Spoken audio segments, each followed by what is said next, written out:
Jean-Paul Belmondo, merci infiniment de nous accueillir ici. C'est un foyer, on est au Théâtre des Variétés. Ce théâtre que vous possédez aujourd'hui, c'est un rêve d'enfance de vous retrouver ici. Oui, peut-être pas d'enfance, mais c'est un rêve d'acteur d'avoir un théâtre aussi beau, hein. C'est un petit bijou où on jouait les plus grandes actrices et les plus grands acteurs. Et moi-même, je n'avais jamais joué dans ce théâtre, mais j'étais au conservatoire un peu plus loin avec tous mes copains. Et on passait pratiquement tous les jours devant ce théâtre, où j'y ai vu Guitry d'ailleurs jouer N'écoutez pas mesdames, ici. Il y a des fantômes ici. On pense à Sarah Bernard, on pense aussi à Michel Simon, à d'autres acteurs qui ont joué ici. Oui, Jules Berry, enfin pratiquement tous les grands acteurs ont joué dans ce théâtre. Alors il y a des bons fantômes. Quand on s'assoit dans la salle, on sent qu'ils sont là et qu'ils envoient des bonnes ondes. Aujourd'hui, c'est le théâtre, Jean-Paul Belmondo. Et on a l'impression de dire que ça a toujours été le théâtre, d'abord, pour vous. Oui, c'est-à-dire quand j'ai eu envie de faire de l'acteur, disons, ça m'a pris très jeune, mais je pensais au théâtre, j'ai jamais pensé au cinéma. Mais d'ailleurs, mes copains, que ce soit Marielle, Rochefort, Vernier, Beaune ou Fabien, on pensait tous au théâtre. Notre rêve, c'était de rentrer à la Comédie Française, c'était de devenir des sociétaires du français, de jouer des beaux classiques. Alors le cinéma était une chose à part pour nous, on n'y pensait pas, et le cinéma, il est arrivé vraiment par hasard dans ma vie. J'ai joué pendant près de 10 ans au théâtre, avec des rôles plus ou moins grands. Alors, je crois que vous jouiez même parfois une phrase, hein. Ah oui, au début, j'ai une phrase. Je me suis même trouvé à la Huchette, au théâtre de la Huchette, où on était 18 sur scène, et il devait y avoir 5-6 spectateurs par soir, et on finissait tous par se tuer à la fin. Alors, il y avait les types entassés sur la scène, c'est des souvenirs formidables. Ouais. C'était une époque, il y avait beaucoup de théâtre, parce que à Saint-Michel, il y avait les Noctambules, il y avait le théâtre des Quartiers Latins, la Huchette, évidemment, le théâtre de Poche, qui existe toujours d'ailleurs. Tous ces petits théâtres a donné une vie énorme, et pour les acteurs, pour apprendre son métier, c'était formidable. Avec Gaîté Montparnasse aussi, qui à l'époque n'était pas ce qu'elle est aujourd'hui. Alors il faut remonter avant. Jean-Paul Belmondo grandit d'Enfer Rochereau, son papa est sculpteur, il a des racines, il a l'Algérie, l'Italie dans la famille, il y a des souches internationales. Et cette passion du père, artiste d'abord, cet atelier fascinant. Oui, vous savez, moi, mon frère et plus tard ma sœur, on a été élevés vraiment au milieu des peintres, des sculpteurs et des acteurs aussi, parce que justement, il y avait des sociétaires de la Comédie Française comme André Bruno, qui étaient des amis de mon père, Marcel Héran. J'ai vu Sacha Guitry, quand mon père avait fait sa médaille.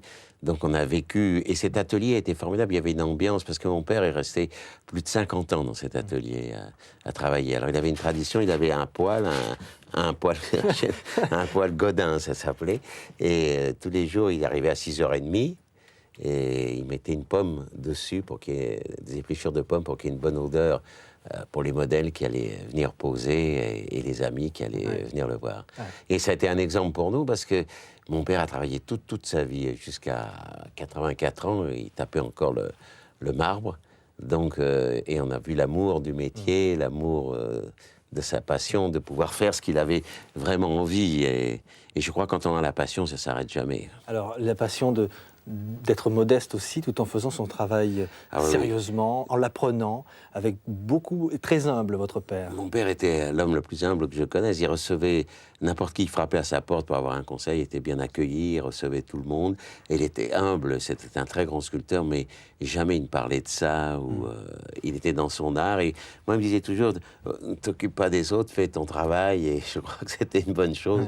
Et vraiment, il ne s'est jamais occupé, pas jaloux des autres, pas envieux. C'était un homme formidable. On dit que vous alliez reluquer les modèles nus certes, de temps en temps. C'était les débuts du Belmondo séducteur. Oui, c'est comme ça. Mon père disait, tiens, mais ils aiment vraiment ils aiment vraiment la sculpture, parce que quand on entendait à la maison qu'il allait avoir un modèle nu, alors avec mon frère, mine de rien, on venait dire bonjour au papa pour voir le modèle nu. Et vous expliquez au Louvre, quasiment tous les dimanches, comment il fallait réapprendre son métier tous les jours. Ah oui, mais vous savez, tous les jours, pendant je ne sais pas combien d'années, jeune, on a été au Louvre avec mon père, parce que tous les dimanches, la sortie, c'était le Louvre. J'ai la prétention d'être une des personnes qui connaît le mieux le Louvre, parce qu'on allait dans tous les recoins et tout. Et justement, peu de temps avant sa mort, je mangeais avec lui un dimanche, et je lui ai dit justement, mais qu'est-ce que tu fais cet après-midi? Il m'a dit, mais je vais au Louvre. Mais j'ai dit, pourquoi faire? Il m'a dit, pour apprendre, mon petit. Et il avait 84 ans, mais il ne le disait pas pour faire un mot, pas pour faire bien, il le pensait vraiment. qu'on apprenait toute sa vie. Et je crois que plus on avance dans la vie, on se rend compte qu'on apprend aussi tout le temps, et c'est vrai. Alors, Jean-Paul Belmondo voulait toujours être acteur, comédien d'abord. Dès ce moment-là, Oui, tout jeune, vous savez, d'abord parce que ma mère, qui était aussi une artiste, m'emmenait toujours à la Comédie Française. Donc j'étais imprégné tout de suite par le théâtre. Il y avait deux choses qui me faisaient rêver, c'était le théâtre et la boxe, qui n'ont rien à voir. Parce que moi, je suis d'une génération où il y avait Marcel Cerdan. Et Marcel Cerdan nous a fait rêver, parce que bon, la boxe n'était pas comme aujourd'hui. Être un champion du monde, c'était une chose extraordinaire, aller battre des Américains. Alors bon, j'ai essayé, j'ai fait un peu de boxe en amateur pour voir ce que ça on donnait. dit 9 combats, 4 victoires, 4 défaites, un match nul. Ah ben vous connaissez mon palmarès, alors c'est bien. Voilà, c'est ça. Puis, mais si j'avais toujours le théâtre en tête, et avant de me faire trop abîmer le portrait, j'ai laissé la boxe pour aller au théâtre. Le théâtre, c'est d'abord donc le conservatoire. Et Oui, j'ai eu la chance de faire le conservatoire tout en jouant. Ouais. Parce que j'ai joué au Théâtre Michel, je vous disais à la Huchette, Sarah Bernard, enfin j'ai joué dans... presque chaque année j'ai joué au théâtre, donc tout en étudiant le matin. Et à l'époque c'était drôle parce qu'on n'avait pas le droit de jouer, ce qui était absurde. Oui. Et alors on jouait sous d'autres noms. Moi je jouais sous Belmont, j'avais enlevé le haut, et Marielle avait rajouté un i, et jouait sous le nom de Marielli. Et je crois qu'il vous avait inscrit sous le nom de Jean-Claude Belmondo. Oui, Jean-Claude Belmont, moi ça a été... Et là, il y a des copains, parce qu'on a l'impression que votre vie, c'est aussi les copains, et que vous avez encore qui jouent dans ce théâtre en ce moment, Marielle, Fabian, que vous allez connaître dès ce moment-là. Oui, c'est ça. On a eu une génération, on s'est vraiment trouvé avec Rochefort, Marielle, Kremer, Vernier, Riche, tout ça. Et on a eu des atomes crochus tout de suite, on est devenus copains tout de suite. Et après, on ne s'est jamais quittés. On a toujours été amis, on est arrivés plus ou moins tôt, plus ou moins tard, peu importe. Mais ça n'a jamais changé nos rapports. On est toujours restés des copains. Je crois que on en est content parce que c'est assez rare, je crois, que les gens finissent par se disputer aussi. Nous, il n'y a jamais eu d'ombre, on ne s'est jamais disputé. L'amour de ce métier Même en déjà, tant que directeur, je ne me dispute pas. Et l'amour de ce métier déjà, c'était jouer Molière, c'est-à-dire jouer les classiques à ce moment-là, et puis s'affronter avec des professeurs qui n'étaient pas particulièrement modernes. Hein. Ah oui, non, c'était des professeurs qui n'appréciaient pas spécialement oui. nos talents, disons, puisque bon, Rochefort, lui, n'a même pas été admis à être présenté en public. Moi, je l'ai été, mais pour avoir un second accessite, c'était la récompense la plus nulle. Mais je n'ai aucun regret et aucune amertume, parce que avoir un prix, c'était bien pour la famille, surtout. On voulait être récompensé, et elle avait l'espoir d'entrer au Français.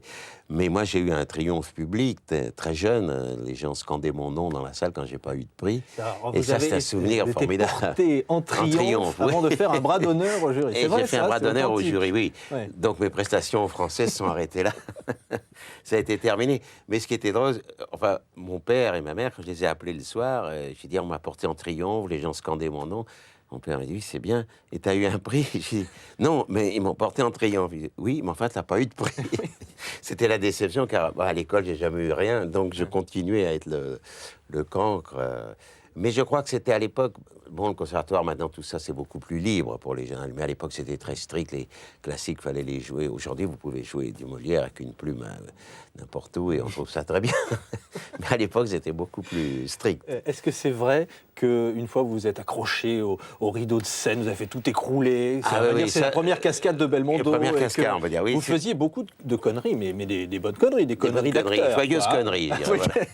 Non, mais c'est venu parce que dans la vieille salle du conservatoire, on allait manger tous les jours à la cantine de l'Opéra, qui est pas loin d'ici. Et bon, alors, on mangeait avec les danseuses, les danseurs, et eux ne buvaient pas parce qu'il fallait être en forme. Alors, nous, on leur piquait leur quart de rouge. Et un jour, on est arrivé un peu chaud avec toute la bande. Et Kremer m'a dit, j'étais au deuxième balcon, il m'a dit, t'es pas chiche de sauter dans le rideau. J'ai dit, tiens, vas-y. Et hop, j'ai sauté.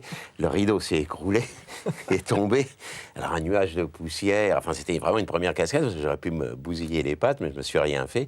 Et le professeur est arrivé, c'était Georges Leroy, qui était un homme charmant d'ailleurs. Il me fait, ah, qu'est-ce qui se passe, M. Belmondo? Je me dis, je sais pas, j'ai tiré... j'ai tiré le rideau et il est tombé. Ça m'a valu 8 jours de mise à pied, mais enfin, c'était pas bien grave. Il y a Guy Bedos à ce moment-là aussi que vous rencontrez. Oui, je rencontre Guy Bedos. Et là, c'est carrément la bohème. Alors, vous allez faire les pitres devant les terrasses de bistrot. C'est ça. C'est-à-dire qu'avec Bedos, je l'ai connu avant de rentrer au conservatoire. C'est le premier que j'ai connu Chut, Missia, m'excuse, t'es un chien trouvé. Chut, non, stop, stop. Regardez, vous avez vu le denteur? Couché. Et donc, je l'ai connu, lui, on faisait une tournée à travers la France. Normalement, ça devait être une tournée superbe, ça s'est révélé une tournée minable. Et pour se faire un peu plus d'argent, on faisait des sketchs aux terrasses de café, tous les deux. Et lui, c'est là qu'il a commencé. Vous jouiez les débiles? Moi, je jouais le débile, oui, voilà, avec le béret enfoncé sur la tête. On chantait au clair de la lune, enfin, on faisait n'importe quoi. Et on est revenu sur un camion de farine. Et là, j'ai dit à Benos, je me présente au conservatoire, si je ne rentre pas, j'abandonne ce métier. Il m'a dit, moi aussi. Il n'est pas rentré, je suis rentré, et on a continué tous les deux. Oui. La suite, évidemment, c'est une histoire de passion, parce que le cinéma va arriver plus tard. Beaucoup plus tard, oui. Des petits rôles au théâtre. Vous savez, à cette époque, là aussi, on faisait des tournées qu'on ne peut plus faire aujourd'hui, parce qu'il y a la télévision, les gens sont habitués à voir des acteurs, mais à l'époque, on se marquait le nom en gros, on passait dans des villages en mettant Belmondo, Bedos en gros, comme si on était des vedettes. Et on faisait aussi des tournées avec Galabru, des tournées classiques. Le Malade imaginaire avec Gérardo, l'Avare, on jouait dans toute la Normandie. On écumait la Normandie. Donc tout ça, on apprenait son métier en même temps, parce que c'était des classiques, on les jouait le plus sérieusement. Parce que c'est vrai qu'un jour, vous êtes arrivé sur scène, vous aviez appris que le troisième acte... Oui, ça c'est avec Galabru, il en parle facile, encore. Oui. Galabru, c'était Georges Dandin. Un jour, il me dit, on part en tournée, on va jouer c'était près de Rouen. Il me dit, est-ce que tu connais le rôle de Lubin dans Dandin? Je dis, oui, je travaille au conservatoire. Et moi, je pensais qu'il n'y avait qu'une scène, la scène que je travaillais. Moi, quand je suis arrivé, il restait 3 scènes à jouer. Et je ne savais pas du tout ce qui se passait, rien du tout. Alors tout le monde me soufflait en coulisses, j'entendais pas bien. Et à un moment donné, je suis rentré, puis il y avait chut, chut, chut, chut, chut, comme ça. Alors, tout le monde a rigolé de voir ce petit mec qui faisait chut, chut, chut. Et Galabru enchaînait en disant, ce que vient de m'apprendre cet homme est étrange. Et je devais lui apprendre que sa femme le trompait. Mais je lui avais rien dit du tout. Voilà qui me prend la Missia. Voilà, Missia, vous êtes sage. Et une fois, vous aviez une seule réplique dans la pièce. Et alors, vous la jouiez, je crois, avec l'accent de Michel Simon, déjà, non? Ah oui, ça c'était... Le pain est frais. Oui, mon pain, il est tout gelé. Ça, c'est la comédie française. J'étais avec Marielle. J'avais ça. Lui, il disait, oh là, la femme, où que vous allez? Et moi, je disais, mon pain, il est tout gelé. Et bon, je l'ai dit en faisant l'idiot. Et donc, j'ai une première fois été appelé à la direction. Et puis après, j'ai joué dans Fantasio. Je jouais le croque-mort où je devais dire... Il y avait Fantasio qui arrivait. Et moi, j'arrivais avec un autre. On avait un corbillard. Il dit, que faites-vous? Et je disais, nous enterrons Saint-Jean. Sa place est vacante. Vous pouvez la prendre.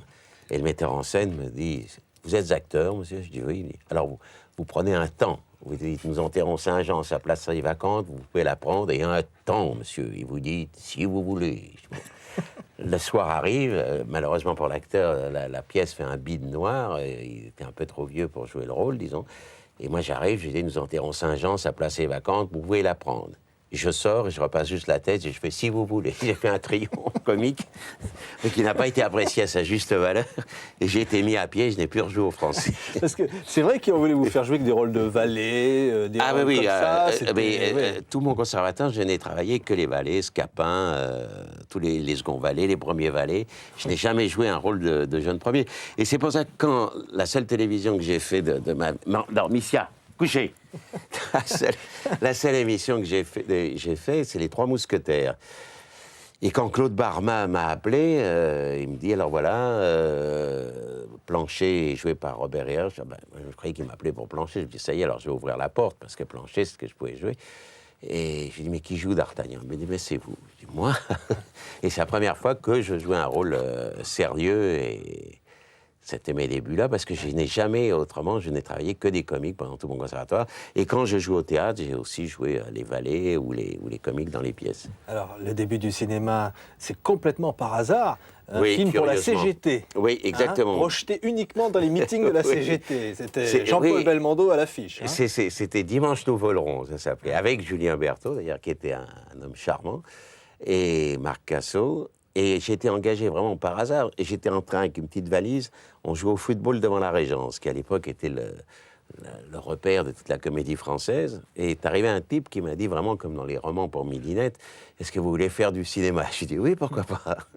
Et je pensais que c'était une blague. Et c'était ce truc de la CGT qui est sorti. Alors, personne n'a jamais vu ce film pratiquement. Non, il est ressorti, ils l'ont ressorti une fois que j'ai été connu. Alors, ils l'ont sorti en cassette. Là, Belmondo en gros. Oui, là. Belmondo en gros, voilà. Oui, oui.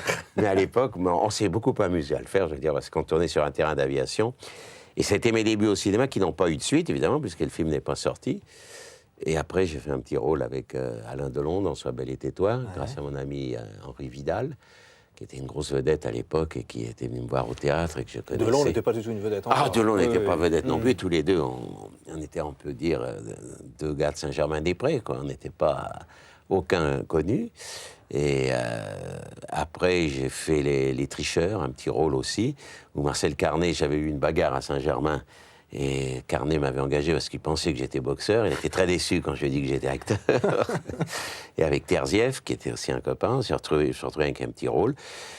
Et puis, mon Dieu, rien ne se passait de ce côté-là. Le théâtre avançait bien, puisque bon, j'ai joué Oscar, voilà ce que j'allais dire. J'ai joué Oscar, un triomphe, et derrière, je joue Trésor parti, où j'ai des critiques sensationnelles, un gros truc. Et je fais un film avec Romy Schneider, qui s'appelle Mademoiselle Ange, où je fais le bon copain d'Henri Vidal, un rôle aussi qui ne m'apporte rien du tout.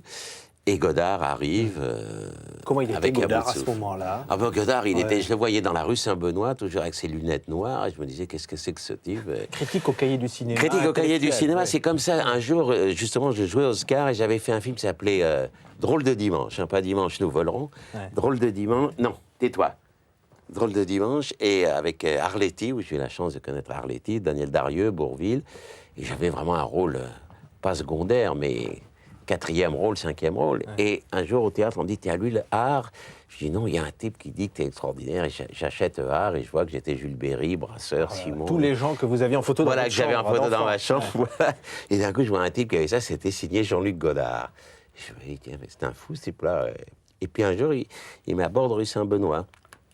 Et il me dit, voilà, je fais un court-métrage, Charlotte et son Jude, si vous voulez venir dans ma chambre. Je suis curieux. Et ma femme me dit, qu'est-ce que t'en as à faire, tu y vas. Vous aviez l'impression qu'il était un peu homosexuel. Oui, je me disais un peu, c'est curieux, venir dans ma chambre, faire un film, je dis, oh là, qu'est-ce que c'est que ça? Et finalement, bon, ma femme me dit, qu'est-ce que tu risques, il t'emmerde, il met un coup de poing, et bon, j'y vais, et bah, évidemment, c'était pas du tout ça. Et j'ai fait ce Charlotte et son Jules. Il me dit, quand je ferai un grand film, je te prendrai. Est-ce qu'il était déjà, on va dire, il ne savait pas ce qu'il allait faire dans la minute, vous ne saviez pas ce que vous alliez tourner? Oui, mais vous savez, à cette époque-là, Godard, on dit qu'il ne savait pas, mais il était quand même, dans sa tête, il avait bien ce qu'il voulait faire. Et dans ce Charlotte et son Jules, donc je le fais. Je suis rappelé en Algérie. Et d'Algérie, je reçois une lettre de Godard, j'étais à Hussein-D à ce moment-là, et il me dit, voilà, j'ai une opportunité de sortir ce court-métrage, mais j'ai pas le droit de te doubler, est-ce que tu me donnes l'autorisation que je te double? Et Godard m'a doublé pour la voix. Bon, après, quand je suis revenu... C'est pas du tout la voix de Belmondo. Non, et c'est resté dans Charlotte et son Jules, parce que j'ai pas voulu... Après... On l'imagine très bien, la voix de Godard. Et voilà. Et alors après, il y a eu... Becker faisait un film, Jacques Becker, qui s'appelait Le Trou, et on lui montre ce jeune acteur, moi en l'occurrence, pour jouer un rôle, et il dit « Ah oui, il est bien, mais il a une voix impossible. » Et je n'ai pas fait le film.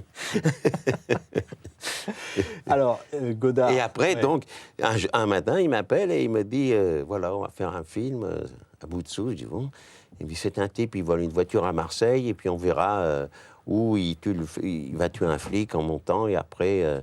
où il meurt, ou on verra. Rendez-vous aux Français. Et on a commencé à tourner le premier jour, comme ça, un plan. Je rentrais dans une cabine téléphonique et je dis, qu'est-ce que je fais? Tu dis ce que tu veux. Alors dans la cabine, je faisais n'importe quoi. Puis il a dit, c'est fini. Bon, les 8 premiers jours, comme ça, on faisait 5-6 plans. Le pauvre Bourgard devenait fou.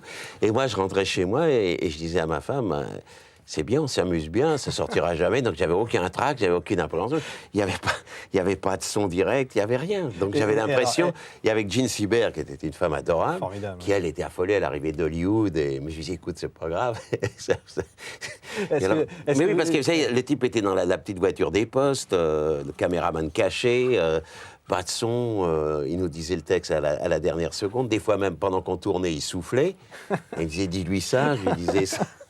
Est-ce que vous avez croisé Marielle ou je ne sais plus qui, vous dit qu'est-ce que tu tournes en ce moment? Ah non, c'était le Poulain, ça c'était extraordinaire. Oui, j'étais dans la rue Campagne Première. Vous étiez incapable de lui dire. Hein. Oui, non mais alors je tournais rue Campagne Première avec mon ami Henri Jacquet et il me dit, tu prends une balle dans le dos et tu dois mourir et tu tombes quand tu sens de tomber. Ah bon, moi jeune acteur, je dis je vais en croquer, alors j'ai fait presque toute la rue Campagne Première avec ma balle dans le dos. Et arrivé vers les clous, je me dis je peux pas traverser le boulevard Raspail. Je vais tomber. Et à ce moment-là, il y a le Poulain qui arrive. Il fait mais qu'est-ce que tu fais, mon coco? J'étais là avec ma balle. Et après, alors bon, quand il m'a demandé qu'est-ce que c'était, je dis je sais pas, je tournais un film. Et tout le monde était persuadé. Je disais à mes copains de conservatoire, quand je tournais, je pensais pas que ce film sortirait. Et ça, non pas que je trouvais Godard, parce que quand je dis ça, on dit non, Godard était passionnant et intéressant, mais je me disais, bon, le peu de cinéma que j'avais fait, c'était avec des moyens techniques énormes et des choses comme ça. Je me disais, bon, un film comme ça ne pourra pas sortir parce qu'il n'y a pas de... D'ailleurs, quand on l'a mis au doublage, les gens me disaient, les doubleurs disaient, c'est insortable, c'est vulgaire, c'est... On voit pas bien la lumière. Et vous aviez touché beaucoup d'argent pour tourner ça? Ah, rien du tout, pas grand-chose, quoi, disons. Mais ça m'a rapporté beaucoup. Est-ce que ça a été un triomphe complètement imprévu? Je m'excuse beaucoup, mais j'y repense parce qu'à l'époque... Oh la vache, mais qu'est-ce que tu me fais? Allez, va là-bas. Viens là, allez, va là-bas. Allez, Missia, va là-bas. Va là-bas. Va voir Freddy. Tiens, attendez, une seconde. Tiens, je vais vous l'accrocher parce qu'elle m'a pulvérisé la veste. Ouais, j'ai vu. Ouais. Voilà. Ça va pour le son. Ça va le son, truc, vous m'entendez? Voilà. Oui, à l'époque, je devais faire un petit rôle dans Irma la douce. Alors au départ, c'était Juliette Gréco, après c'était je ne sais plus qui, et ça finit par Colette Renard, qui était inconnue à l'époque. Et je dis à mon copain, voilà, cette pièce, ça va pas marcher, partons. Elle s'est jouée 5 ans. On va dire comme quoi. Et heureusement que j'ai pas été dedans, ça j'aurais pas pu faire à bout de souffle finalement. La vie est des fois bien faite. Vous aviez pas aussi des projets avec Galabru dans le rôle d'un singe? C'est pas vrai, ça? Non, mais Galabru, on répétait un numéro de cabaret ensemble et on n'était jamais prêts. On devait passer à la Galerie 55 et tout le temps, on remettait tout le temps et finalement on l'a pas fait. Alors le triomphe quand même d'À bout de souffle est là, oui. Et c'est la révélation. Vous êtes appelé désormais Belmondo, tout le monde le veut. Oui. Et la vie est changée complètement. Ah mais complètement. Du jour au lendemain, si vous voulez, quand j'ai fait À bout de souffle, à l'époque j'avais fait des bouts d'essai pour Moderato Cantabile, donc je tournais près de Bordeaux, Moderato Cantabile, et tout d'un coup tout le monde m'a appelé, partout d'Italie, de France, tout le monde, je faisais 5, 6, 7 films par an, c'était, parce que je me disais ça va pas durer, c'est pas possible, je me trompe, et ça a été vraiment comme dans les romans pour midinette, quoi, du jour au lendemain, et les journaux, et tout le monde, et tout. C'était le début d'une histoire fabuleuse, la suite d'une histoire fabuleuse. Oui, c'était une histoire vraiment fabuleuse et qu'il a été, qu'il l'est toujours pour moi. Et mais si vous voulez, au départ, on se dit c'est un rêve trop beau, ça ne va pas durer. Et finalement, ça a duré. Alors vous allez rencontrer, parce que vous êtes un homme d'amitié, qui admire aussi, qui a des maîtres, vous allez rencontrer quelques-uns de ceux que vous avez admirés. Vous allez jouer avec Bourvil, vous allez jouer avec des tas d'acteurs. Oui, mais vous savez, très jeune, j'ai eu la chance, que vous disiez tout à l'heure, de jouer avec Bourvil. Moi, j'étais totalement inconnu la première fois que j'ai tourné avec Bourvil et Arletty. Et là, j'ai rencontré deux êtres d'une grande simplicité, adorable, avec un acteur inconnu. Bourvil était très drôle à la ville, il faisait rire énormément. Arletty racontait ses souvenirs, c'est un souvenir merveilleux. Il y avait une grande dame aussi, Madame Danielle Darieux. Et j'ai vu des gens qui étaient, pour moi, des dieux, et je les ai vus très simples, comme l'était mon père. Et je me suis dit, c'est ça vraiment le spectacle. Et tous les grands que j'ai pu rencontrer dans ma vie, après, que ce soit Gabin, Brasseur, ou tous ces gens-là, Lino, Ventura, tout étaient des gens très simples. C'est souvent ceux qui sont en dessous, qui sont emmerdants. Alors, il y aura évidemment tous des films qui reviennent en mémoire, Cartouche, qui vont être les premiers rôles d'action. On va découvrir le Belmondo bondissant, avec le Cardinal, Melville, Léon Morin, prêtre. Ce n'est pas facile toujours avec Jean-Pierre Melville. Non, mais Melville... C'est un grand rôle. Oui, mais Melville, c'est une grande rencontre pour moi, parce que, bon, je tournais la Tchatchara avec Sophia Loren, parce que, si vous voulez, dans le rêve que je vous dis, c'est vrai, ce qui m'est arrivé, c'est que tout d'un coup, je me suis retrouvé au cinéma, je parle pas dans la vie, je me suis suis retrouvé dans les bras de Gina Lollobrigida, de Sophia Loren, Claudia Cardinal. C'était des filles qu'on voyait dans tous les magazines et qui faisaient rêver tout le monde. Et moi, le premier, j'achetais Cinémonde comme tout le monde à l'époque. Je voyais ces femmes et tout d'un coup, du jour au lendemain, j'étais à Rome avec elles.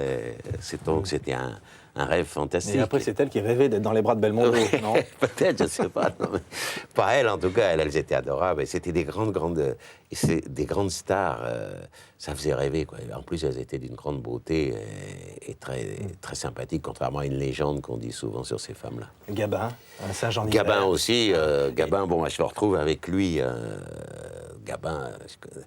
Ma génération, on a tous rêvé de Gabin, on connaissait tous les films de Gabin par cœur. J'étais très impressionné la première fois où j'ai tourné avec lui, et il m'a mis à l'aise tout de suite, parce que bon, on a parlé sport, on a parlé boxe, on a parlé football, et à la fin, j'arrivais à le faire jouer au football sur la plage de Deauville. Mais jouer avec un homme comme ça, par exemple, c'était un souvenir formidable, parce qu'il était d'un naturel, et d'un vrai naturel, parce que des fois, les acteurs qui reconstruisent un naturel, ce qui est très bien, mais lui, on parlait comme on parle là, il allait devant la caméra, c'était pareil, on ne savait pas si on était en train de parler ou si on continuait à jouer. J'étais toujours ébloui par ça. Est-ce qu'il vous a dit « T'aimais 20 ans, fils » ? Il me l'a dit dans le film, oui. Ouais. Mais à la ville, on avait des rapports formidables comme ça, mais il était un homme pudique et on avait des rapports très très bien. Ouais. Il y avait Blondin derrière. Oui, tout Blondin, ça. Blondin que je connaissais depuis des années, parce que Blondin était un vieux de Saint-Germain-des-Prés. Moi, j'allais beaucoup aller Chaudet à l'époque, qui était le restaurant où tous les vieux de Saint-Germain allaient. J'ai connu Romerie. Blondin. Oui, la Romerie, exactement. Et j'ai vu Blondin faire la corrida que je faisais dans le film. Il l'a fait plus d'une fois sur le boulevard Saint-Germain. Donc j'avais vu ça, puis la rencontre avec Audiard, et Audiard aussi, qui manque tellement au cinéma français aujourd'hui, et qu'on a tellement attaqué d'ailleurs.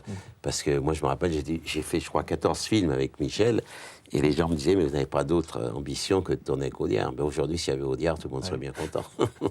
Vous retrouverez Godard pour Pierrot le Fou, Oui. autre film qui va rester mythique. Et là, encore une fois, pas évident de savoir. Non, et que... c'est assez drôle l'histoire de Pierrot le Fou, vous savez, parce que Godard,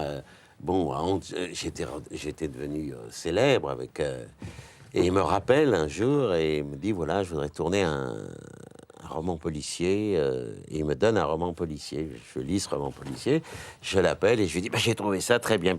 Ça tombe bien parce que c'est pas ce qu'on tourne. Et on est parti sur Pierrot le Fou. Vous disiez, ça va être l'histoire de Pierrot le Fou, en fait, pas du tout. Oui, mais alors vous savez, c'est ce qui était drôle après, parce qu'après, moi, en spectateur, j'allais à la boxe. Et quand on annonçait Pierrot le Fou, tous les types à la boxe, je disais, alors Pierrot le Fou, ça va y aller, la castagne. Je disais, quand ils vont voir ça. Et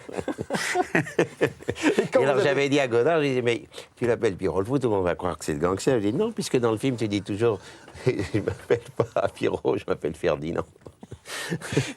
Et quand vous avez vu le film, vous vous êtes pas dit, c'est quand même assez incroyable. Non, honnêtement, quand j'ai vu le film, j'étais très heureux, quoi, parce que j'aime beaucoup... Godard, il avait fait aussi Bande à part, que j'aimais énormément. L'univers de Godard me plaisait énormément. Et j'étais très content, bon, évidemment, pour moi, du succès d'À bout de souffle, mais pour lui aussi, parce qu'il a amené énormément au cinéma. Et il a amené beaucoup avec Pierrot le Fou, avec Le Mépris aussi, qui sont des films, je crois, extraordinaires et qui restent. Donc je suis heureux, moi, d'avoir été 3 fois dans des films de Godard. Aujourd'hui, tout le monde veut tourner avec Godard pour dire « j'ai tourné avec Godard ». Et ce qui est bien, mais moi j'ai eu la chance, moi et d'autres acteurs, mais ceux qui ont tourné vraiment à sa grande époque, et ça c'est des souvenirs merveilleux. D'ailleurs, quand je le vois, Godard, je lui dis toujours que j'ai fait son premier film et qu'il m'appelle quand il aura décidé que c'est le dernier. Ça, j'aurais fait le premier et le dernier. Le plus tard possible. Plus tard, oh là là, on a le temps, on a le temps. Et là, il y a le Belmondo, déjà, qu'on aime, c'est-à-dire à la fois Godard, et puis des rôles du cinéma populaire, du beau cinéma populaire, et les cascades, avec Gilles Delamarre, qui va être avec vous pendant toutes ces années. Et là, vous allez vous en donner à cœur joie. Il va y avoir d'autres rencontres, Verneuil, qui vont arriver. Et ce broca, et ce plaisir de faire un cinéma à fond, quoi, toujours à fond. C'est-à-dire, on se donne complètement. Mais oui, vous savez, il y a eu... parce que des fois, après, on m'a reproché de faire des cascades ou de faire des films populaires. Mais ce qui était une erreur, je crois, parce qu'il faut les deux cinémas. Il faut Godard, justement, mais il faut aussi Verneuil, il faut aussi De Broca, il faut aussi Lautner. Il n'y a pas qu'un cinéma dans la vie. C'est là où les gens se trompent, des fois. Et les cascades, vous savez, j'ai rencontré Gilles Delamarre, qui était vraiment le prince des cascadeurs. J'ai rencontré dans L'Homme d'Oriot. On est devenus très, très amis. Et comme on faisait les idiots beaucoup dans les hôtels, on se pondait dans les balcons, on passait du 40e étage à une autre fenêtre. D'un coup, il m'a dit, mais pourquoi tu le fais pas devant la caméra? C'est pas la peine que je te doute. Je vais le régler. Donc, j'ai commencé à faire les cascades là, puisque moi, je les faisais déjà à la ville depuis longtemps, puisque bon, chez ma mère, à 15 ans, je me pendais par le balcon pour affoler les... Qu'est-ce qui faisait que vous aimiez comme ça? Mais je sais pas, je suis né comme ça, alors que mon père n'était pas du tout comme ça, au contraire. Vous devez avoir un peu la trouille, non? Ah ben oui, mes parents avaient la trouille, ma mère aussi, parce que d'un coup, elle me trouvait ou pendu dans la cage d'escalier pour affoler les voisins. J'ai toujours aimé ça, et bon, quand j'allais dans les hôtels, je changeais de fenêtre, je passais d'un balcon à l'autre. Donc, après, je l'ai fait au cinéma, donc je l'ai mis... et les gens, à chaque fois que j'ai fait ça, c'était par plaisir. Je ne l'ai jamais fait par nécessité. J'ai jamais fait une cascade qui m'est ennuyé. Et vous savez, c'est des souvenirs extraordinaires. Moi, j'étais pendu au-dessus de Katmandou, au-dessus de Venise. J'ai sauté avec des bateaux sur la ville. Alors, peur sur la ville, le métro. Sur le métro, quand même. Regardez, quand même. Plonger pour éviter les ponts, comme ça. Si vous faites ça à la ville, on vous enferme. Le cinéma, on a la chance de pouvoir le faire et on vous paye en plus. Donc, c'était un plaisir. On avait un plaisir énorme. Après, vous auriez quand tout Gilles risqué Delamarre... pour réussir une cascade? Ah ben oui, mais tout risqué, vous savez, pour qu'une cascade soit vraiment valable, justement, il ne faut pas la louper. Il faut pas, parce que bon, la cascade, c'est pas fait pour se tuer, malheureusement. Gilles Delamarre s'est tué, mais c'était pas, disons, pas de sa faute. C'est une roue qui a cassé, donc on essaye toujours qu'il n'y ait pas d'accident. Après, j'ai rencontré Rémi Julienne, qui est aussi un très, très grand cascadeur, avec qui j'ai fait énormément de films. Mais vous savez, sur le métro, je prenais les vrais métros qui passaient. Et donc j'ai dû faire 7 prises. Et le dur, ce n'était pas d'être debout sur le métro, c'était d'éviter les fils et de plonger au moment juste. Et quand j'arrivais à la gare de Grenelle, il fallait que je me précipite de l'autre côté pour pas prendre le... Et il y a une histoire que je raconte toujours, mais elle est vraie. Le chauffeur, un des conducteurs du métro, a une prise, il descend, il me fait chapeau. Il m'a dit, pour 100 millions, je ne le ferai pas. Je lui ai dit, moi non plus. Peur sur la ville, c'est un film qui a changé les choses dans votre carrière. Bon, c'est un immense succès. Oui, c'était un gros succès, mais en plus j'étais producteur. Alors, ça a changé beaucoup de choses parce que bon, j'étais coproducteur avec Henri Verneuil, on était coproducteurs tous les deux du film. Et donc après, ça m'a permis de produire d'autres films comme Stavisky et des films plus sérieux aussi. Et ce que je vous dis, parce que moi, j'ai essayé de faire toujours les deux genres. Mais c'est vrai que bon, les gens populaires au bon sens du mot seront plus frappés par Peur sur la ville que par Pierrot le Fou. Mais c'est très bien, il faut les deux genres. Vous êtes fiers du succès de l'un et de l'autre. Ah mais bien sûr, mais tout à fait. Et je les revendique et je ne les regrette pas. Vous savez, des fois, on me parle du Guignolo, mais moi, je suis très heureux d'avoir fait le Guignolo. Vous avez joué un rôle de clown. Voilà, un rôle de clown. Oui. Ben voilà, mais vous savez, quand j'étais jeune, et moi j'ai joué sur le boulevard, et j'ai débuté par le boulevard en faisant le clown, et j'adorais ça. J'adorais aller au cirque aussi. Ma mère m'emmenait beaucoup au cirque, j'adorais les clowns, et bon, j'ai eu un ami clown après, Mimile, là, qui est mort, et j'adorais le cirque, et j'adorais tout cet univers. Et puis il y a Gérard Houry, évidemment, Le Cerveau. Bien sûr, c'était Bourvil. Voilà, je retrouve Bourvil, et je retrouve le même Bourvil que j'ai connu des années avant, toujours gai, aimant raconter des histoires drôles, et acteur, évidemment, que tout le monde connaît, merveilleux. Et David Niven aussi, qui était l'anglais, un personnage formidable. Une grande star. Et grande star internationale. Et Houry, tout de suite, on s'est très très bien entendu. Et après, on a refait ensemble L'As des As, où j'étais aussi coproducteur avec L'As des As va être l'un des plus grands succès de votre carrière. Oui, c'était un des plus grands avec le professionnel sur cette époque-là. Et à l'époque, L'As des As fait dans la seule journée 71 000 entrées, ce qui n'était jamais arrivé. Et là, avec Houry, on tombe au Fouquet sur la banquette tous les deux en disant, vous voulez dire 7 000? Non, 71 000. Et on était restés, on s'est dit, ça n'en reviendra plus jamais, quoi. On a su. C'est des moments, vous savez, extraordinaires qu'on vit intensément. C'est pour ça que quand on a des succès comme ça, il faut les fêter. Parce que c'est des choses tellement merveilleuses qu'il faut savoir les apprécier. Et là, c'est un grand moment de bonheur. Parce que bon, on ne pense pas qu'aux entrées, bien sûr, ce serait idiot. Mais c'était un film qu'on aimait, justement, qu'on avait fait avec joie, avec un grand plaisir, et de voir qu'il plaisait aux gens, c'était une récompense formidable. Alors, un petit enfant, dans ce film, oui. Vous allez un peu l'adopter.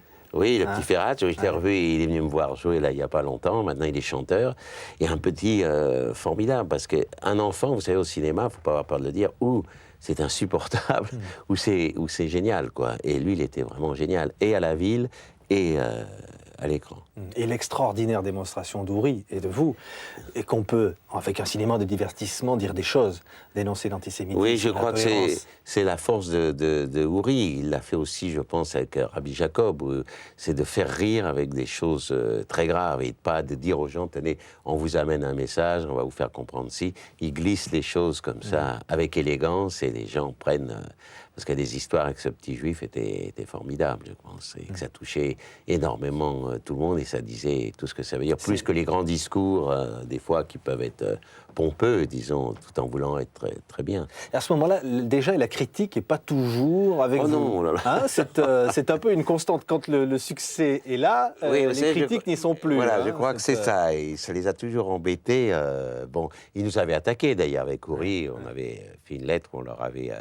répondu, parce qu'il y avait un film qui ne marchait pas et ils s'en prenaient que c'était de notre faute. Et c'était pas de notre faute du tout, parce que bon, c'était un autre genre de cinéma. D'ailleurs, c'était un film de Demy, et Demy, très gentiment, m'avait écrit pour dire qu'il était navré de tout ça. Et que...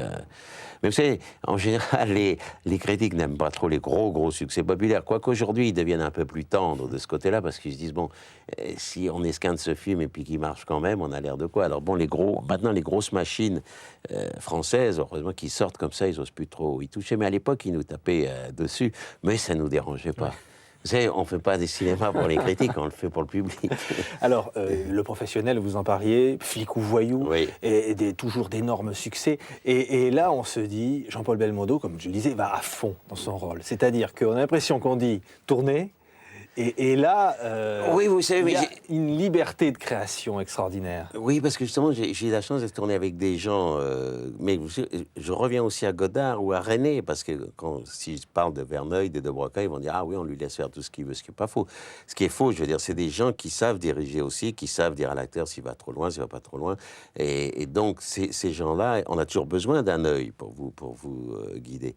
Mais ils vous laissent la liberté et votre invention, ils ne vous brident pas d'entrée à vous dire non, il ne faut pas faire ci, vous laisse aller, après vous demanderont peut-être une prise autrement et tout, mais on laisse la joie et l'envie, c'est comme le jeune chien, là, si vous le brivez sans arrêt, ça va devenir une pauvre chose. Il faut laisser partir les choses, mais il faut dire, que ce soit Godard, que ce soit René, Verneuil, de Broca, nous laisser notre enthousiasme là, et gommer ce qui était en trop. Mais il ne faut pas mettre les gens sur des rails, toujours.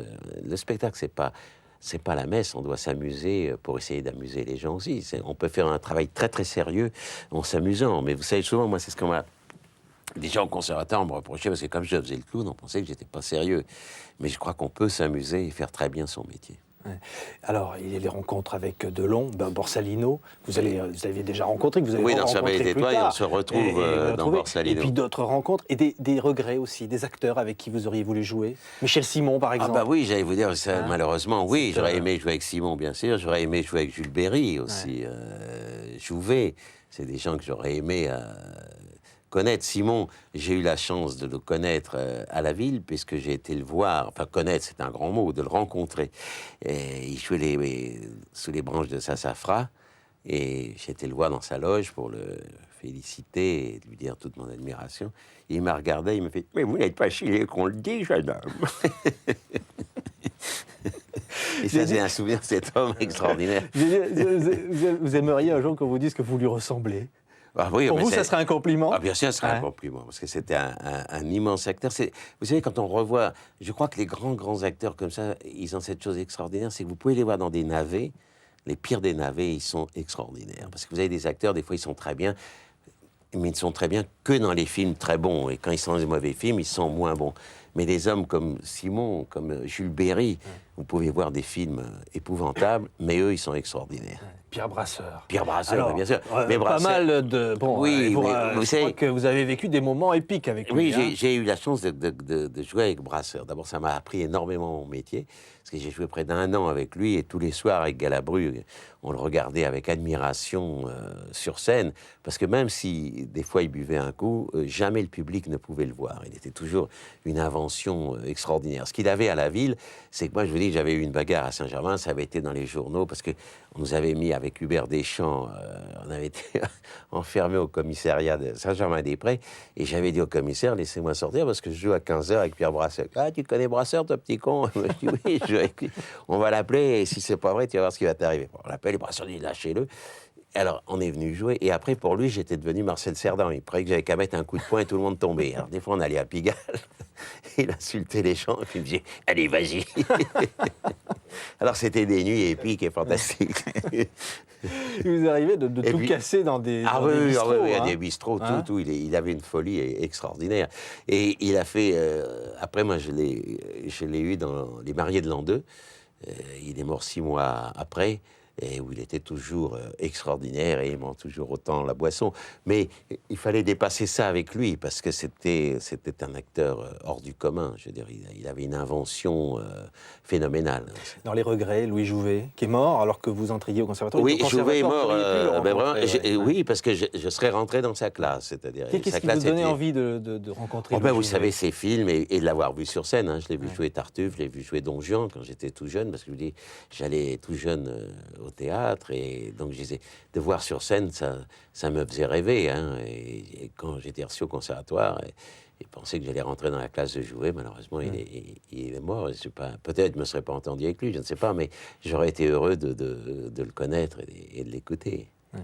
C'est Aimer la vie, Jean-Paul Belmondo. Je crois que Claude Lelouch, quand il vous a fait tourner Itinéraire d'un enfant gâté, cette histoire un peu à la Jacques Brel de quelqu'un qui plaque tout pour aller retrouver peut-être la vraie vie quelque part, n'importe où au bout du monde. Vous vous dites, il disait, Jean-Paul, il aime la vie, et la vie l'aime. Il faut Oui. aimer, et c'est une manière de dire, être acteur, c'est aimer la vie. Oui, je crois que vous savez, moi, personnellement, je pense que c'est un métier qu'on ne peut pas faire si on ne l'aime pas, parce que ça peut être parce que vous savez, c'est pas tout d'être vedette, hein, parce qu'être vedette, c'est une chance supplémentaire que vous donne quelqu'un qui est là-haut, sans doute. Mais vous pouvez très bien être heureux comme un fou sans être une vedette, mais pour avoir le plaisir de jouer, le plaisir des mots, le plaisir du verbe, le plaisir d'avoir le public dans une salle. C'est le plaisir d'être dessus. Comme mon père avait un plaisir avec la glaise, moi j'ai un plaisir avec les mots, avec les textes et avec le public qui est là. Moi, j'ai pas peur de dire que j'aime le public. Je viens de finir la tournée de Frédéric, et de passer partout avec des publics enthousiastes, ça vous fait du bien. C'est une chose, c'est comme une drogue.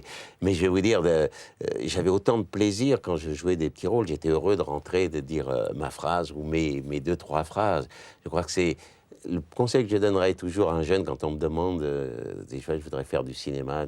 Si vous rêvez d'être vedette, il faut oublier, il faut avoir l'envie de poser les pieds sur la scène et de dire un texte et d'être modeste au départ, de dire bon, j'aurai des petits rôles, j'accepte de dire 3 mots, voilà. Si d'entrée on rêve d'être la star, là c'est dangereux. Je le déconseille. Ouais. On a du mal à s'imaginer quand vous avez joué Keane, retour au théâtre, et là le trac. Terrible. Ah oui, oui. Hein, vous savez, on remet sa vie en jeu. Oui, mais vous savez, je crois qu'après on la remet à chaque fois. C'est ce qui est beau aussi dans ce métier et ce qui fait partie des choses qu'on aime. Ce n'est jamais gagné d'avant, parce que des fois les gens vous disent oh, ben vous n'avez pas tout ça à vous faire. Non, c'est pas vrai. Le jour où vous remontez sur scène, vous allez tout remettre en jeu. Il suffit que vous loupiez votre coup ce soir-là et tout est par terre. Et moi, quand j'ai rejoué Keane, bon, ben, j'étais évidemment une vedette de cinéma, mais bon, beaucoup de gens ne savaient pas que j'avais fait du théâtre non plus. Et tout d'un coup, 28 ans après, au lieu de rentrer dans une petite pièce, comme je m'étais dit, je suis rentré dans une des pièces les plus longues qui durait 3h30, un rôle fantastique. Et j'ai eu la chance de ne pas le louper. Mais si vous voulez, j'ai eu... le soir où je l'ai joué, sincèrement, je suis monté dans ma voiture et je suis parti à 5h de l'après-midi en me disant je vais pas au théâtre ce soir, j'ai trop la trouille.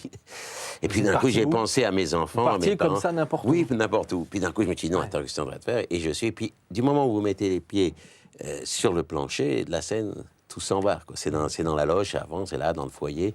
vous avez l'estomac qui se noue, et dès que vous rentrez sur scène, c'est le bonheur et tout s'en va. D'ailleurs, il faut avoir ce trac, ça fait partie de nous. Je crois que le jour où on n'a plus le trac, même quand vous avez, moi, Cyrano, j'ai joué plus d'1 an, Frédéric aussi, et ben, on a quand même toujours l'appréhension. Si on ne l'a plus et qu'on dit, c'est-à-dire qu'on se fout du public, et là c'est pas bon. Quand je dis la trouille, on a un peu en mémoire ce petit malaise à Brest.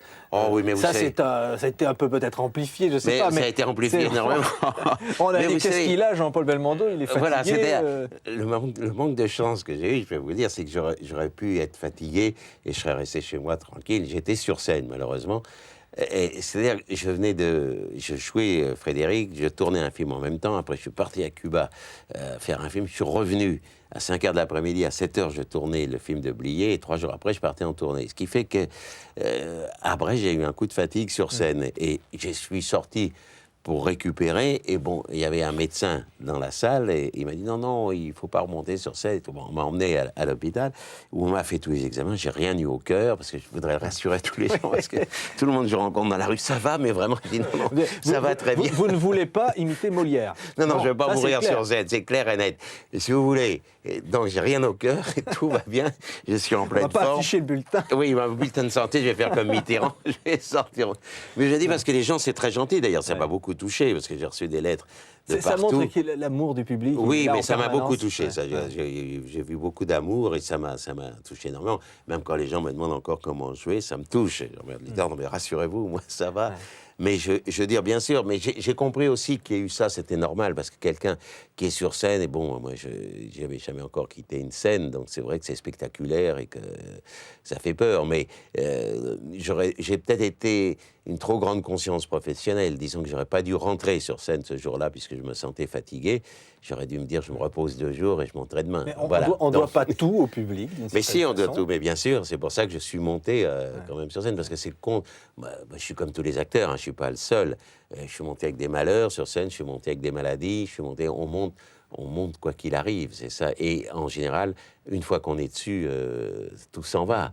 Mais la fatigue est une chose différente. La fatigue, c'est vraiment la fatigue d'un coup. Vous n'avez jamais eu... Donc, je ne voulais pas donner non plus l'image, vous savez, des types qui se traînent sur scène. Oh, je vais la dire, ma réplique, je vais y arriver.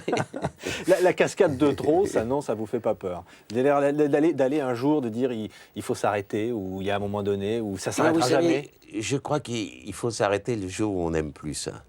C'est-à-dire que le jour, moi, où, par exemple, j'irais au théâtre en traînant les pieds, en me disant, oh, ça m'emmerde d'aller jouer ça. Moi, sincèrement, ça m'est jamais encore arrivé d'aller au théâtre en me disant, ça m'emmerde d'aller au théâtre. J'ai toujours été, à partir de 5h de l'après-midi, à cette petite excitation, ce petit truc, cette petite peur, cette petite hantise. Et donc, tant qu'il y aura ça, je continuerai. J'ai arrêté les cascades, moi. Bon, ça va être prétentieux, je vais dire, j'aurais pu continuer. Mais à un moment donné aussi, j'ai pensé que j'avais fait tout ce que je pouvais faire. J'avais pris des grands plaisirs, faire y des compris choses. 2 mois d'hôpital. Hein, ouais. Y compris 2 mois d'hôpital et 6 mois de plat. Oui. Donc j'ai pensé que j'avais assez donné, que je ne pourrais aller qu'en dessous, et tout le plaisir, je l'avais épuisé. Tandis qu'au théâtre et au cinéma, je ne pense pas que j'ai encore épuisé mon plaisir. Voilà. Ouais. Peut-être que les gens n'auront plus de plaisir à me voir, ça c'est autre chose. À ce moment-là, on vous indique la porte. Mais de soi-même, je pense que... Moi, j'ai été quelqu'un de très gâté comme acteur. Si quelqu'un comme moi se plaignait, ça serait à désespérer. J'ai été très, très gâté. J'ai joué des très, très beaux rôles et eu beaucoup de succès. J'ai toujours un grand plaisir à jouer. Donc, moi, mon frein, ça sera le jour où je me lèverai un matin et je me dirai, oh, ça m'emmerde d'aller au théâtre ce soir. Tiens, alors là, je me dirais, il est temps d'arrêter. Je pense à autre chose, à votre père, encore une fois. Lorsqu'un jour, je crois, vous avez trouvé chez lui, chez vos parents, affiché discrètement une critique élogieuse de vous. Et là, vous vous êtes pas senti peut-être un peu fier par rapport à lui? Non, mais j'ai été très touché que mon père me donne ça, parce que, honnêtement, je ne vais pas faire le type maintenant qui crache sur tout, mais au début, c'est vrai qu'on collectionne les critiques, et puis c'est vrai qu'au bout de 40 ans, ou plus de 40 ans de carrière, vous vous amusez plus à regarder les critiques, ou elle est bon, c'est un peu un jeu, quoi, le critique et l'acteur. Comme on disait dans la pièce de Schmitt, quoi, l'acteur, il veut qu'on l'aime, et le critique, il veut qu'on le déteste. Parce qu'être un bon critique, c'est être détesté. Parce qu'un critique qu'on aime, c'est un mauvais critique, finalement. Parce que s'il encense les gens, personne ne parle de lui. Un bon critique, critique, il va vous démolir, et il a démoli Delon, il a démoli Belmondo, on va parler de lui.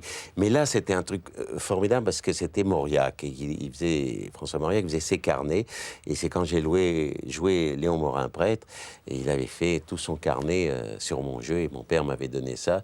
Et j'étais heureux, effectivement, parce que je me suis dit, là, mon père et ma mère, ils sont heureux de dire, bon, voilà, il y a eu ça, ce grand écrivain. Vous êtes heureux de les avoir rendus fiers?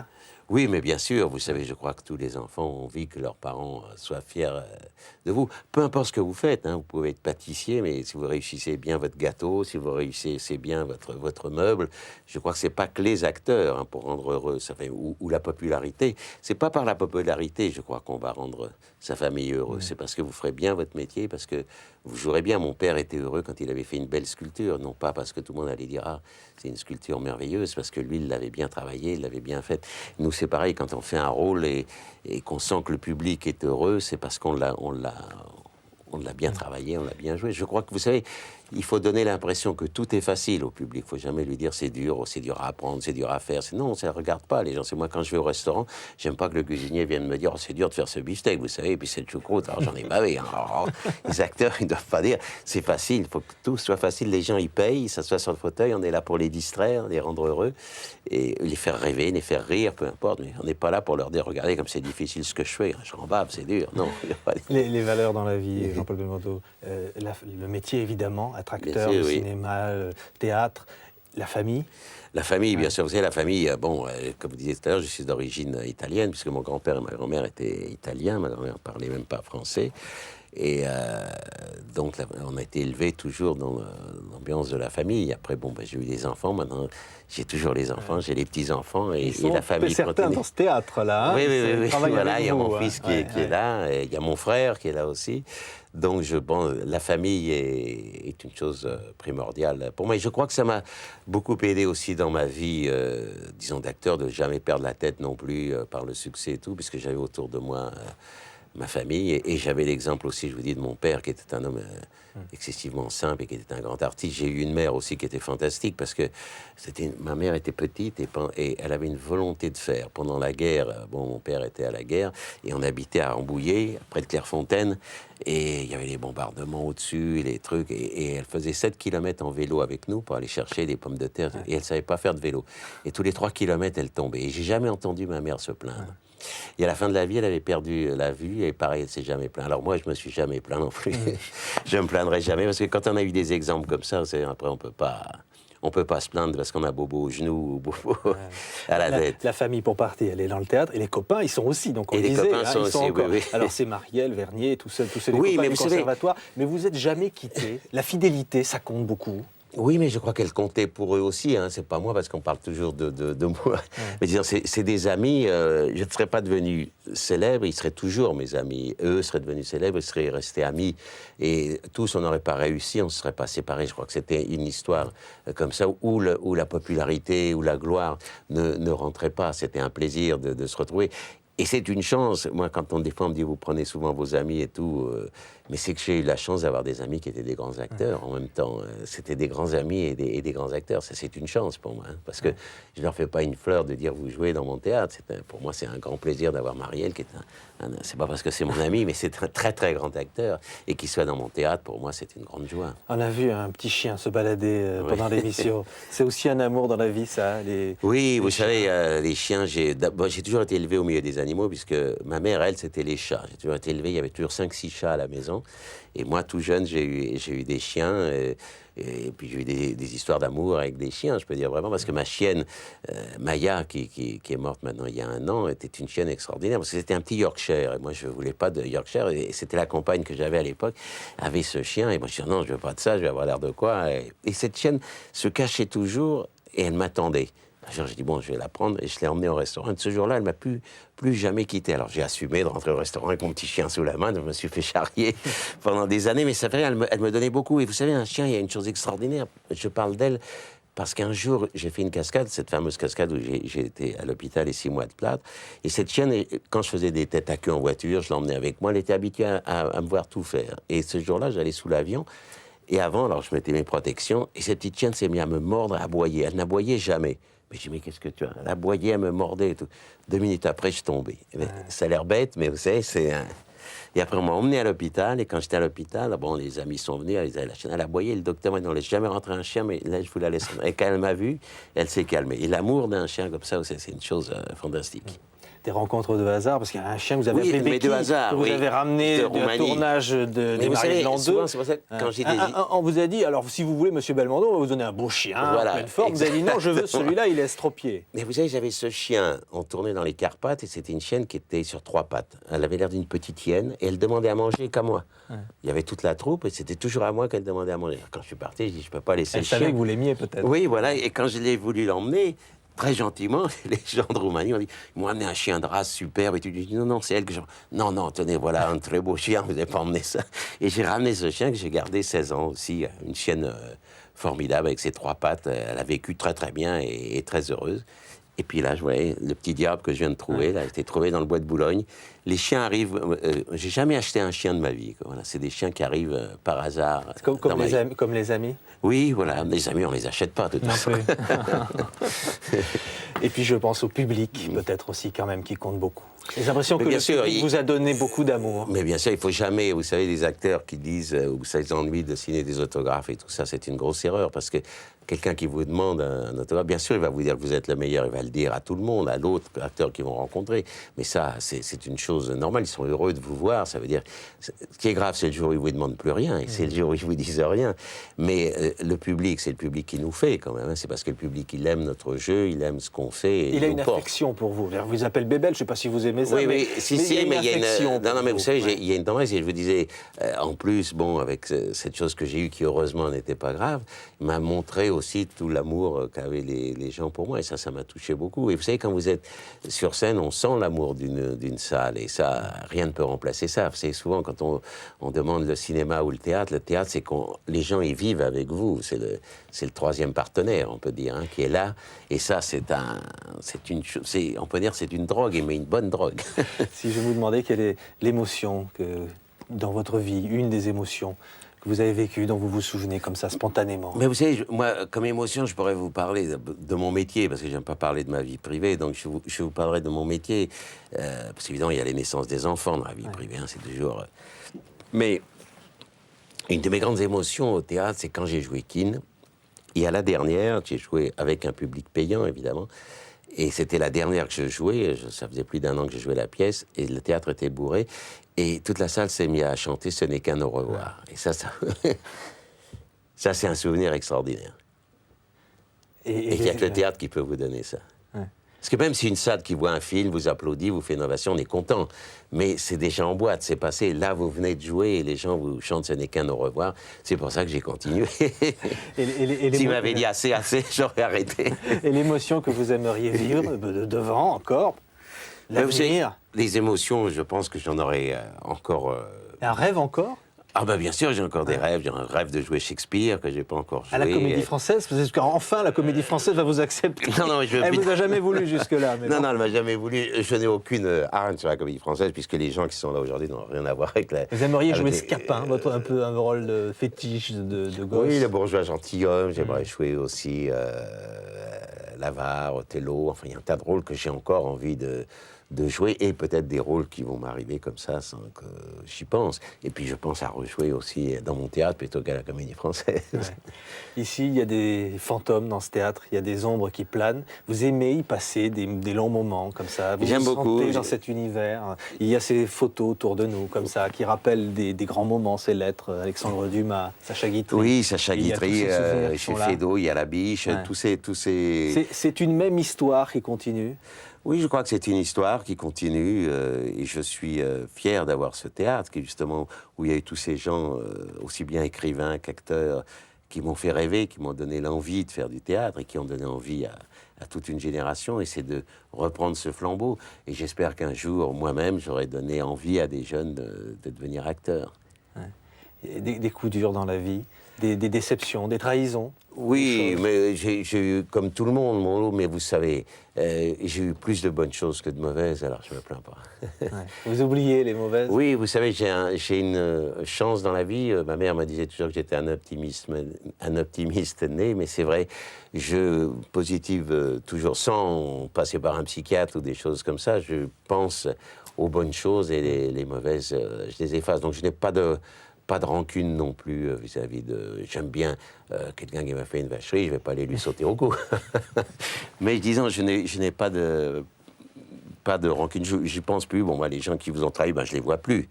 C'est tout. Moi, quelqu'un qui m'a fait une vacherie, une trahison, c'est pour la vie. Je ne vois plus. Parce qu'un ami qui me trahirait, ce qui n'est jamais arrivé, mais un ami qui vous trahit, eh bien, vous ne le voyez plus. C'est fini. L'amour. L'amour, pareil, mais ça compte aussi quand même. Bien sûr que ça compte, mais j'ai été gâté aussi de ce côté-là. J'ai eu un itinéraire d'enfant gâté aussi de ce côté-là. Hein. J'ai eu des femmes que j'ai beaucoup aimées et qui me l'ont rendu très très bien. Donc on s'est quittés, on s'est séparés, mais on est restés amis toujours. Je sais pas, les femmes avec qui j'ai vraiment vécu et que j'ai aimé, ben aujourd'hui on est toujours des bons rapports. Je trouve que c'est terrible quand on s'est aimé énormément d'être fâché. C'est la vie qui vous sépare pour X choses, mais ne plus se parler, ne plus s'en vouloir, s'en vouloir du moins, c'est une chose terrible. Bon, moi j'ai eu la chance, j'ai eu une femme qui m'a donné des très beaux enfants et la lignée des Belmondo continue. Il y aura toujours un Paul. Hein, voilà, il y aura toujours un Paul, voilà. Donc je vous dis, de ce côté-là... et puis, bon, ben, j'ai eu évidemment d'autres femmes qui m'ont amené aussi beaucoup... les femmes vous donnent beaucoup, c'est très, très important. J'aurais été toujours reconnaissant, mais elles me l'ont été aussi. Donc, de ce côté-là, je suis vraiment gâté. Et une phrase peut-être qui revient de votre père, une façon de dire qu'il faut aimer la vie. Vous savez, bon, mon père, il m'a donné quand même une chose, je vous disais, l'humilité, parce que j'ai vu cet homme qui est un très très grand artiste, et vraiment, on n'aurait pas pu se douter que c'était un homme important par son art, parce qu'il était vraiment très très modeste. Et ce qu'il me disait toujours, c'est la plus belle chose dans la vie, c'est d'assumer sa passion, c'est de pouvoir faire sa passion. Et je crois que ça m'est resté aussi. Mon fils qui est coureur automobile, qui a fait des courses, je ne l'ai jamais empêché, malgré la trouille que j'avais, qu'il aille sur des circuits, parce qu'il pouvait faire sa passion. Et dans la vie, tout le monde ne peut pas faire sa passion. Et quand on a la chance de pouvoir être dans la chose que l'on aime et de pouvoir la faire, peu importe au degré où vous la faites, mais c'est de pouvoir la faire. Et puis aussi, j'ai toujours retenu de lui le travail, parce que il me disait toujours, le don ne suffit pas, le don c'est comme un diamant, il faut le travailler, sinon il ne vaut rien. Et je crois que c'est vrai, quand on a un don pour faire quelque chose, jouer la comédie, faire du sport, peu importe, si vous ne travaillez pas, le don ne suffit pas. Vous pouvez être le plus grand boxeur, frapper comme une mule, si vous ne vous entraînez pas comme il faut, vous ne gagnerez pas. Mais l'acteur, c'est pareil, s'il est doué, mais s'il ne travaille pas sa technique, sur scène, ça ne tiendra pas longtemps. Merci infiniment, Jean-Paul Belmondo. Merci à vous. Voilà, pour ce parcours, dans ce cadre si extraordinaire. Voilà. C'était un grand bonheur. Merci infiniment. Au revoir. C'était un roman d'amour. Sortir d'un mauvais rêve. C'était un film d'aventure. Ah, quelle terrible 5 heures du soir. C'était un roman d'amour. Nous vîmes des paysages d'hiver et des paysages d'été. Compère, vous montez. Compère, qu'as-tu vu? J'ai vu le café où Van Gogh, un soir terrible, a décidé de se couper l'oreille. Une saison en enfer. Un poète qui s'appelle Revolver. Robert Browning. M'échapper, Jamais. bien aimé. Tant que je serai moi. Et que tu seras toi. Cela ressemble trop à la fatalité. Un petit port comme dans les romans de Conrad. Un bateau à voile, comme dans les romans de Stevenson.